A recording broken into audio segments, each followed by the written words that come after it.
Bonjour à tous et bienvenue dans votre émission Pourquoi Padré? Aujourd'hui, nous nous posons une question que Meryl nous a envoyée. Est-ce que la confession, au-delà du pardon des péchés, efface également les conséquences? Question qui est intéressante, Meryl, merci de la poser.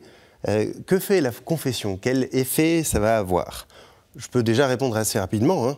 La confession n'efface pas les conséquences du péché. Mais nous allons voir ensemble ce que fait la confession et comment faire pour essayer d'effacer ces conséquences. Pour bien comprendre ce qu'est la confession, il faut revenir à ce qu'est le péché.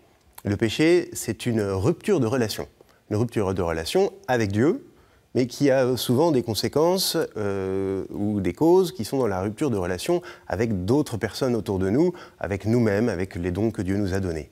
Voilà. Et donc, la confession, lorsqu'on vient humblement demander le pardon du Seigneur à travers le sacrement de pénitence, qu'on reçoit le pardon par la bouche du prêtre qui donne ce pardon au nom de l'Église, nous nous retrouvons restaurés dans la relation avec Dieu. C'est un cadeau extraordinaire, c'est formidable. Il y a quelque chose de vraiment merveilleux dans ce sacrement que le Seigneur nous a donné. Quel cadeau nous avons là. Mais vous vous en rendez bien compte, d'être réconcilié avec Dieu ne vient pas automatiquement régler tous les problèmes qui ont pu être causés par notre péché. Si je me suis fâché avec un de mes amis et que dans ma colère j'ai cassé quelque chose qui lui appartenait, si je me réconcilie avec lui, on peut vraiment redevenir les meilleurs amis du monde. Ça ne répare pas la chose qui a été cassée.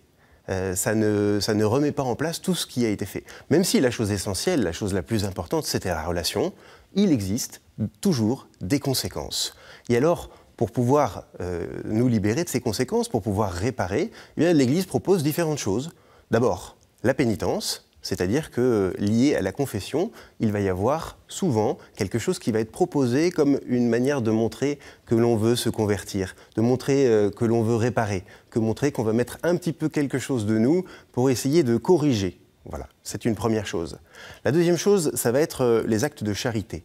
Si dans notre vie, nous avons posé du mal dans le monde qui s'est répandu, eh bien, nous allons, pour contrebalancer, poser du bien. Poser du bien, même si ce n'est pas tout à fait le même que le mal qui a été fait. On va mettre du bien pour qu'il y ait plus de bien que de mal dans le monde, et ça répare aussi. Ça ne répare pas directement ce qu'on a fait, mais ça répare le monde de manière générale. Et dans ce cadre-là, on va peut-être aussi pouvoir parler des indulgences, c'est-à-dire que l'Église nous propose, dans certaines démarches, de poser des actes qui sont comme des exercices spirituels, qui nous permettent aussi de montrer que nous souhaitons corriger, réparer les conséquences du péché. Ça nous laisse quelques pistes pour avancer. D'abord, se confesser, se réconcilier, et ensuite essayer de dépasser le mal en faisant toujours plus de bien. Voilà, merci Meryl pour cette question que vous avez posée. Si vous aussi vous avez des questions, n'hésitez pas à nous les envoyer sur cette adresse pourquoipadré@ktotv.com. Vous pouvez aussi nous joindre sur les réseaux avec le hashtag pourquoipadré. Et puis vous pouvez retrouver toutes nos vidéos sur le site ktotv.com. Au revoir.